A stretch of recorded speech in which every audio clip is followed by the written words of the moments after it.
Good morning, fellow punchers. The clock on the wall says 7:33 a.m. on. You got it. You're all right. It's Saturday morning.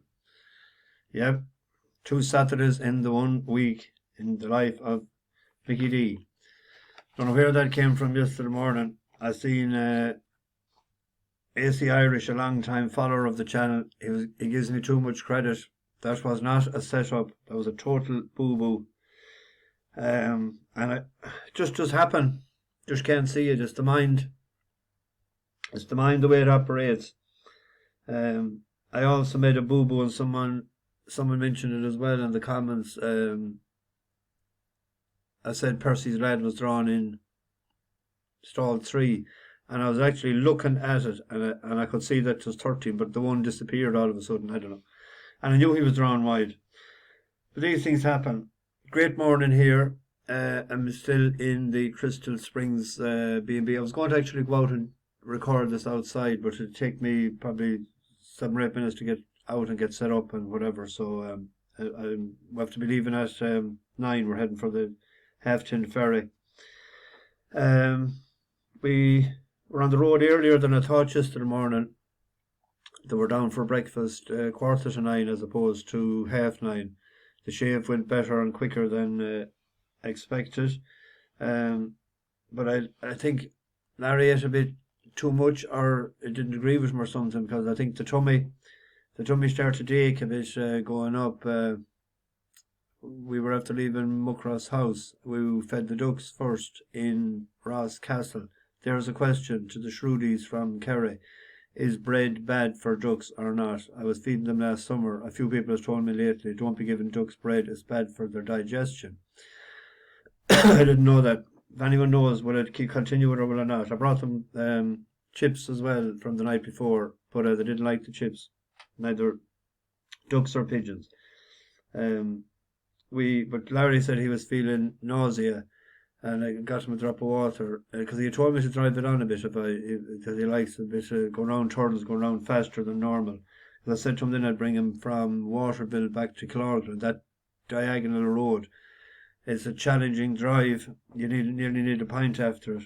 But when we got there, he said, no, keep to the good road. I got him, or she got him some sort of a tablet, I think, to settle the stomach, but he wasn't right for a lot of the day. And the poor man, the eyesight isn't great, because I was pointing him Charlie Chaplin in Waterville, and I was pointing out at 5 to 11, and he was looking at 9:15, and he was saying, "Just, he's lovely." He wasn't letting me down, but he couldn't see him at all, I think. We got back to town, so at about what time? 3:30 or that? 3:45. So I positioned them in outside Murphy's Bar on 2 stools or 2 chairs in the sun, and got them a drink, and I headed for Mallow. So I got to Mallow before 5:30. I went to see Earls running. Sure, the minute I landed, I knew there was hipping on runners. Good to firm in places. Should the stretch was, it was lucky the horse came back probably all right, and he didn't hurt himself. When Gary Carroll hopped off, he said he's getting too cute. He said he didn't let himself down. He said he knew the ground wasn't right for him. They were pulling away, and he wasn't going to. He said, hey, I'm not going to catch those today. Not like last year. So Martin Sheridan and the son and grandson was there, but they headed off straight afterwards. Typical boys from the east. They've a long journey back. They think it's a long journey. I think it's longer. 3 hours. You'd make it in 2 if you drove it on. Drive it on, Martin, the next time. We'll see you soon. I wouldn't say run on that ground again. Shout out to Darren O'Brien. I think Darren was going to minimise my custard by putting water through it. Was that him? It was. Callum Hogan. Well done to Paul Manton. He's had 5 or 6 winners in the last few days. Keep it up, Paul. Just Me Now. Not me, but somebody just me now. Saul Gunn. Cool Kid Murphy. What a cool name. Adam Chance and Matthew Williams. You're all very welcome. I ate in, what do you call it last night? Falcha. I always like to go. But what about taking the piss with the custard? You see that? Just like that. The apple tart was lovely.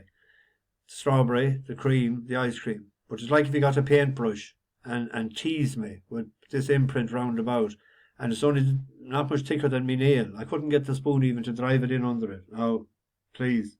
I seldom I'm struck for words, but fuck me.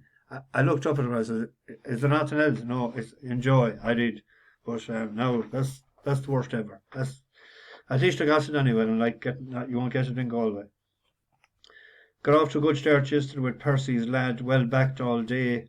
I was waiting, it was 8 to 1 when I was doing the video, and when I waiting for 8 o'clock to get the guaranteed price, it was got into 7 and quickly into 13 to 2, heavily backed all day. The minute he broke out of stall 13, I said, this is over, boys.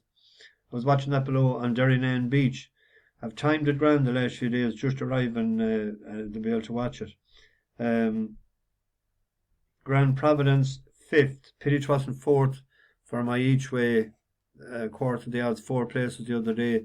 But I did back it again yesterday and I put into a couple of lucky 15s. Actually I had the first 2 up, 13 to 2 and 15 to 2 when Alphonse Legrand bolted up.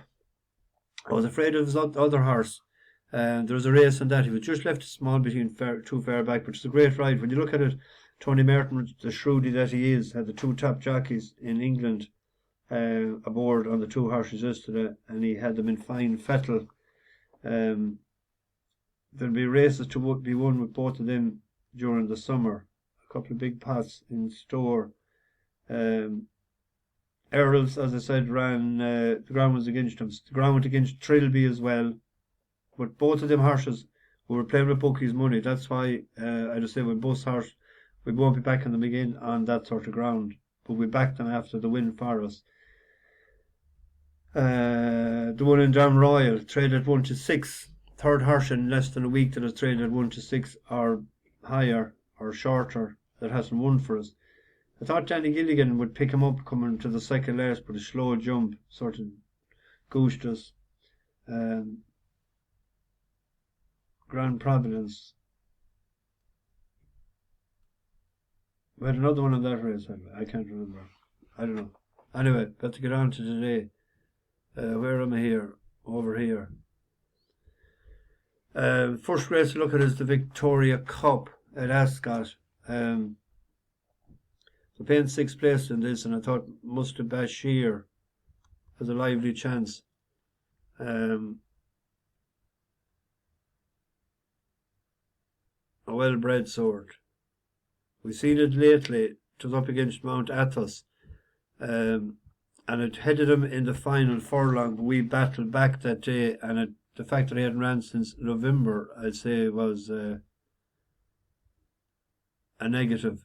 It has won over a mile. It will stay. It should be staying on late.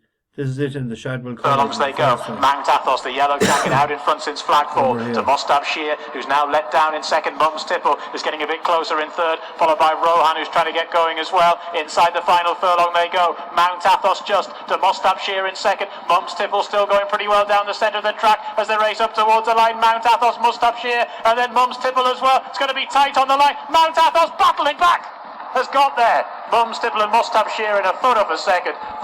That was a grand little race. We got back up again. He rallied on Mount Athos. Paying 6 places, as I said, it's a 7 to 1 shot generally each way. On the Haydock. I had a grand one picked out at Haydock. I thought it had a great chance today, but it's a non-runner now. So if I get a replacement, I'll stick it in later. This is a 3-mile long distance handicap race. Harbour Lake has gone favourite. I like the each way chances of Lord Snootie. I think Christian Williams sort of targets races like this in the spring on ground that should be suitable. If you look at it there, that good race in Uttoxeter, 16th of March, that Gwynny May Boy won. He was pulled up. He went off favourite that day. But it's heavy ground. It's heavy ground the day that the second to Cuthbert Dibble. But it has ran its best races with a bit on better ground, good to soft. To second, then to Gwynny May Boy, that handicap snip in Aintree. A lot of good horses in behind. I think it's a 12s last night. It's a bit of money for it. What size is it now? 9s. Yeah, each way, 5 places. It's 245.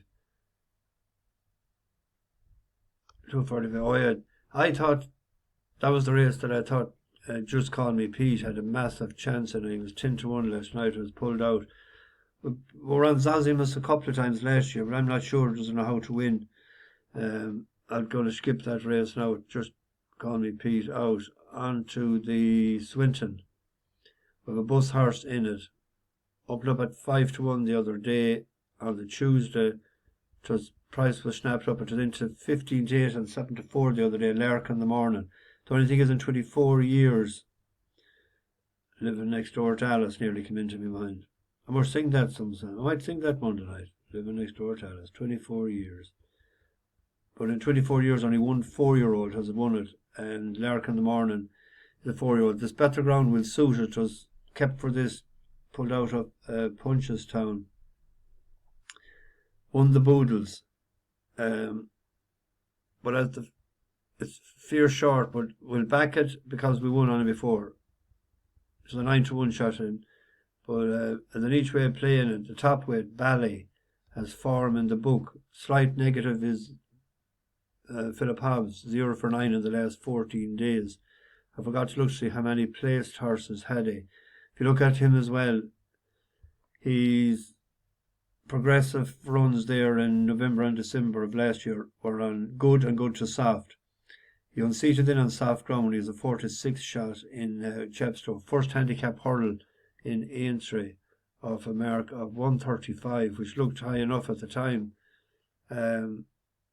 Came second, beat like Affadil and go down to those Lusher lad. There's a couple of them in against us today. I think that's an each way play there. Your man was taken off £7 the last day, so he has to carry the full weight. And I was trying to get an each way bet in it. And the fact that he beat Affadil before, Affadil is shorter in the market. We were on that before, probably win a race. But we're on Gin Coco before, but I thought a small few quid on Ballee might be the way to go. The 335 at Lingfield today. Remarquee is the classiest in it, as he has always gone shorter to 6-4 for anyone that likes a shorty. As the wind surgery, I think. It has the numbers in the book to win this. That form was Frank Juster as well with the Sprinter, wasn't it?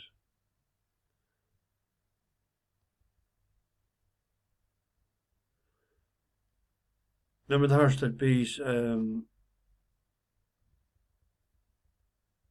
fuck. It's gone out of my head. I never wrote it down. That beat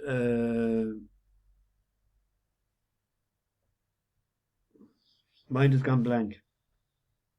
I might, if I think of it, I'll put it up. I can't think.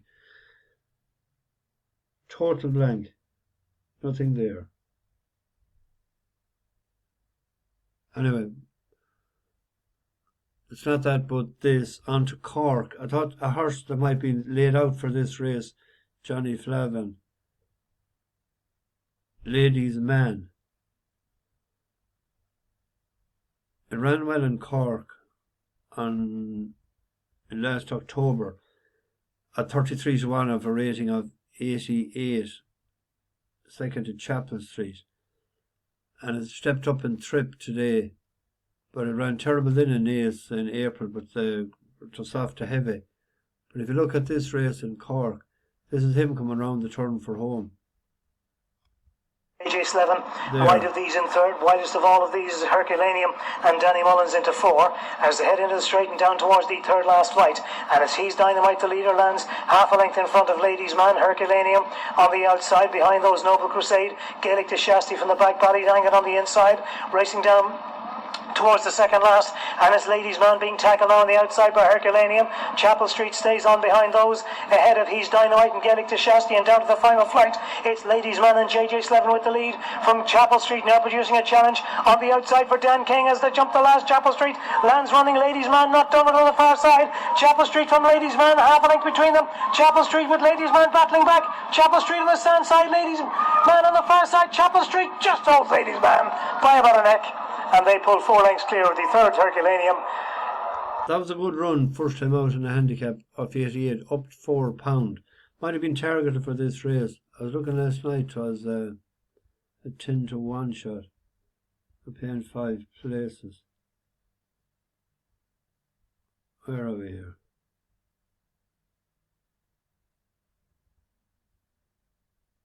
Ten to 1, yeah. Am I worth a few quid each way?